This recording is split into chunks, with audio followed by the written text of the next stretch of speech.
The go order for the invasion of Panama was given by President Bush on the 17th of December 1989, with the invasion set for 0100 hours on the 20th. The US strikes on Panama would be multiple and coordinated using various task forces. Joint Task Force South, responsible for command and control of tactical operations, created 4 ground task forces: Atlantic, Pacific, Bayonet, and Semper Fidelis.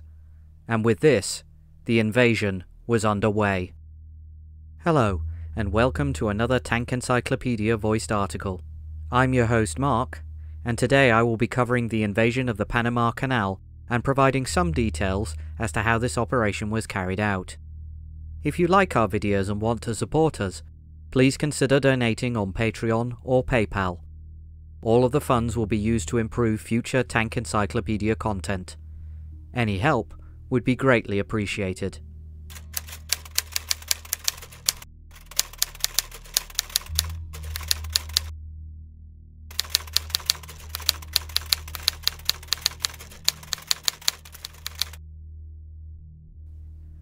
Task Force Atlantic in action: Madan Dam, Gamboa, Renassa Prison, and Cerro Tigre. Task Force Atlantic, under the command of Colonel Keith Kellogg, and consisting of the 3rd Battalion of the 104th Airborne Infantry, 82nd Airborne Division, would be carried in OH-51A Kiowa helicopters. The first destination was the Madan Dam. A Company, 3rd Battalion, 504th Infantry, moved 32 kilometers overnight to seize the dam. They arrived to find the few PDF guards ineffective, and they quickly gave up with no casualties. Next was the town of Gamboa, where 160 US citizens who worked for the Canal Commission lived. A company landed nearby at McGrath Field by a single UH-1C and a pair of CH-47s, and quickly moved to disarm a small PDF detachment of the Fuerza Femeninas. Most of the women of the FUFEM fled into the jungle. Fire had been directed against the helicopters as they came in, but none were hit, and there were no casualties. The next target was the Renassa Prison, a relatively small facility on the other side of the Chagres River, guarded by around 20 to 25 Panamanians. At least 2 American citizens and a number of Panamanian political prisoners were known to be housed there. It was felt imperative to the US that these prisoners be freed, so an assault had to be actioned. Using helicopters from the landing ship Fort Sherman, 2 UH-1 Hueys from B Company, 1st Battalion, 228th Aviation Regiment, would land inside the prison compound, with a 3rd Huey, along with an OH-58C, remaining airborne, circling outside as support. The complex was fully captured within minutes, with no US or prisoner fatalities, and 5 Panamanian guards were dead, with 17 more taken prisoner. Other than minor injuries for 4 US soldiers, and 6 of the prisoners being hit, the plan was a complete success. The final objective for Task Force Atlantic was the Cerro Tigre, where a major PDF logistics hub was co-located with an electrical distribution center. However, this part of the operation was a mess. The helicopters to be used in the landing had problems which caused delays. 2 UH-1s arrived on time, but a pair of Chinooks were delayed. This alerted forces on the ground, resulting in PDF forces firing at the US soldiers as the helicopters dropped them off. Luckily for the Americans, no one was killed, and no helicopters were shot down. 2 US soldiers were wounded in action, possibly by friendly fire, and the PDF forces eventually relented. An operation which had started rather messily had worked out well, despite the flirtation with disaster. Operations in the south were equally successful. A military police detachment quickly closed off the entrance to Coco Solo Naval Station at Colon, 30 minutes prior to H-hour, shooting 1 Panamanian guard in the process. Unfortunately, this gunshot alerted the 1st Compañía de Infantería de Marina, and 2 boats belonging to the naval infantry managed to get out of the harbour to the sea. Nonetheless, the routes in and out of Colon were secure by 01:15 hours. Due to the holdouts, however, Colon was not officially under US control until the end of the 22nd of December. The PDF forces at Fort Espenar were likewise problematic. Even though their commander had fled when he found out about the attack, his men were far more stoic. It was not until an offer of surrender was made that 40 PDF troops surrendered, leaving 1 US soldier wounded. A second attack on a PDF training facility nearby left another 40 PDF soldiers in custody and 2 wounded, although 6 US troops were injured by a misthrown hand grenade. The other targets fell quickly and without much incident, meaning that within just a couple of hours, the naval station, fort, France airfield, and Coco Solo Hospital were all secure. Task Force Pacific in action. Torrijos Tocumen Airport, Panama Viejo, Fort Cimarron, and Tinajitas. For Task Force Red, the plan was to seize airports, and then use them to launch Task Force Pacific to their targets. Troops from C Company 3rd Battalion 75th Ranger Regiment and 1st Battalion 75th Rangers found little opposition at the large commercial Torrijos Airport. At 0100 hours, 2 AH-6 gunships, supported by a single AC-130 gunship, began firing at targets, taking out the control tower and guard towers in a barrage lasting 3 minutes. Then 4 companies of Rangers parachuted in. There was a relatively brief and inconsequential exchange of fire, and on schedule, within an hour of landing, the airport was in the Rangers' hands, having suffered just 2 wounded, but having killed 5 and captured 21 Panamanians. Unfortunately for the Americans, bad weather in the United States had caused delays for the 82nd Airborne, and instead of dropping in one giant wave at 0145 hours, they were in fact dropped in 5 separate waves, from 0200 to 0500 hours. A bigger problem was the desire to airdrop in their heavy equipment, consisting of the M551 Sheridans and M998 Humvees. These vehicles had to be dropped away from the troops, for fear of the obvious consequences of dropping both in the same place. This led to a delay in the recovery of equipment. Second was damage from the drop. One Sheridan was utterly wrecked when it landed too hard, and a second was damaged. This force was thus seriously diminished, with 2 tanks down, 4 Humvees damaged, and just 2 of the M102 howitzers operational. Despite the problems and delays, by the end of the 20th, the airfields at Torrijos and Tocumen were firmly in US hands. The PDF barracks at Panama Viejo stood on a promontory sticking out into the Bay of Panama, housing around 250 troops, around 70 of their Special Forces units, and 180 men from the 1st Cavalry Squadron.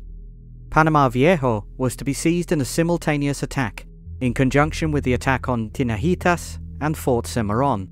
Thanks to delays, the attack on Panama Viejo did not start until 0650 hours, and there was 0 element of surprise on the side of the Americans. The 2nd Battalion, 504th Airborne Infantry, 82nd Airborne Division, arrived in 18 UH-60 Blackhawks, supported by 4 AH-1 Cobras and a pair of AH-64 Apaches from Team Wolf Apache. They were to be delivered to 2 landing zones from 9 UH-60s at each location, starting at 0650 hours. The lack of effective opposition encountered was fortunate, as the first approach of troops at the landing zone closest to the Bay of Panama managed to land the paratroopers into the mudflats live on CNN. UH-60 helicopters had to come and rescue the troops stranded in the mud, while some more were saved by Panamanian civilians, forming human chains to stop them drowning in the morass. At the second landing zone, while they did not trap their men in an impassable bog, they did manage to deliver them into elephant grass over 2 meters high and causing them to get lost. In total, only around 20 PDF forces had even been at Panama Viejo, while the rest had left hours earlier with their commander. Had some semblance of resistance at this location been mounted, it could have been a slaughter. Seemingly, many PDF troops did not even know that an invasion had started, as some were arrested by US forces the next morning as they arrived for work in their cars. The barracks at Tinajitas was home to the PDF 1st Infantry Company, known as the Tigers, who had both 81 and 120mm mortars. A single UH-60 landed on a hill to the west of the barracks, where it dropped a mortar squad to support the attack. 6 UH-60s were to go into the other landing zone near to the barracks, supported by 3 AH-1 Cobras. Even prior to the landing, These helicopters were seen, and the defenders met them with heavy fire from the ground. The presence of so many civilians meant that the US crews were reluctant to return fire. Despite the heavy fire, the paratroopers were landed, although 2 helicopter crewmen were hit by small arms fire and lightly wounded, along with 3 infantrymen who were more seriously wounded.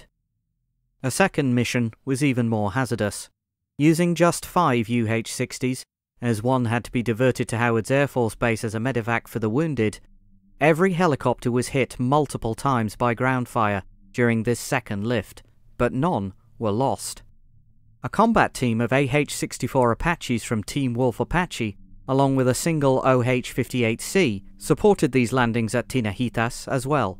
Relieved by a second helicopter combat team, the source of the ground fire was identified, and 11 PDF troops were killed.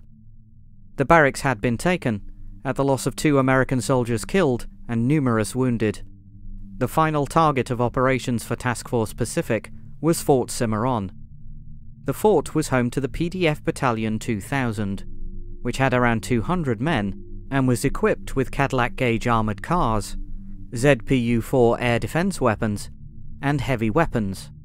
Assaulting Fort Cimarron would be soldiers from the 4th Battalion, 325th Infantry, delivered by 11 UH-60s.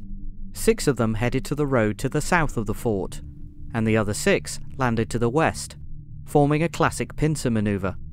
Little resistance was met during these landings, but there were some PDF forces there, who continued to shoot at and harass US forces.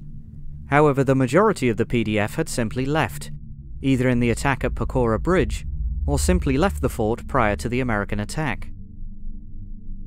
Task Force Gator, Task Force Bayonet, La Comandancia. La Comandancia was, in many ways, the heart of the PDF, as both the seat of power of Noriega, and also as a base for 7th Company PDF, known as the Macho del Monte. They were staunchly loyal to Noriega. Things started poorly for Task Force Gator, with Panamanian police forces seeing their movements in preparation for the H-hour attack, and opening fire on the US forces. The exchange of fire hit no one, but the attack was not going to be a surprise. The attack was led by Team Wolf Apache, using their AH-64 helicopters. As the helicopters attacked La Comandancia, the troops of the 4th Battalion 6th Infantry set off from their side of the canal zone, less than a mile away. Using the M113 armoured personnel carriers, they immediately encountered roadblocks and small arms fire. As American forces closed in on La Comandancia, resistance became more fierce, and a column of 3 M113s moving up were repeatedly hit by around 20 rounds of what was believed to be enemy fire. The lead vehicle was hit, and the second one was set on fire. The infantry platoons of the 3 M113s now all had to pile into a single vehicle, with several men wounded, in order to evacuate the scene. It was not until later that it became clear that they had been hit by 40mm cannon fire from the AC-130 overhead, which had mistaken the M113s for enemy armoured vehicles. Fire support had come in the form of LAVs from the United States Marine Corps using 25mm cannons, and from 2 M551 Sheridans positioned on Ancon Hill. However, the smoke obscured the target to such an extent that even these had to cease fire due to the risk of collateral damage or deaths. It was not until a deadline to surrender, given in Spanish, had expired that the Americans fired again, using a 105mm howitzer in direct fire mode. By sunset on the 20th of December, the defense of La Comandancia had effectively ceased. Task Force Black Devil, Task Force Bayonet, Fort Amador. Fort Amador was a bit of an oddity, both before and during the invasion. This was because American forces from the 1st Battalion 508th Infantry and PDF forces of the 5th Infantry Company shared the base all along. On the first day of the invasion, some of the PDF forces tried to leave, while at the same time, 2 PDF guards tried to arrest 2 American guards. The PDF guards were killed, and as a bus and car headed towards the gate, they were shot at. The car was fired upon and crashed within the base, killing 3 of the 7 occupants and wounding the others, while the bus crashed outside the base. With that, the gate to Fort Amador was left in US hands. Other US forces were landed via UH-60 Blackhawks on the golf course at Fort Amador, as PDF forces still inside the barracks did not give up.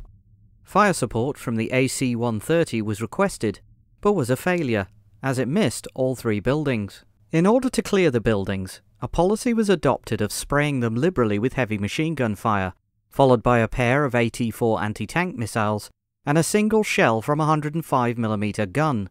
This did the trick, and the few defenders at the base gave up.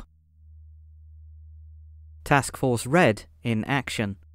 With Torrijos and Tucumán airfield in US hands thanks to Task Force Red, there was also the large strategic airfield at Rio Hato to consider. This site would be attacked by US forces predominantly from the 2nd and 3rd Battalion, 75th Ranger Regiment, totaling 837 soldiers, supported by Team Wolf Apache.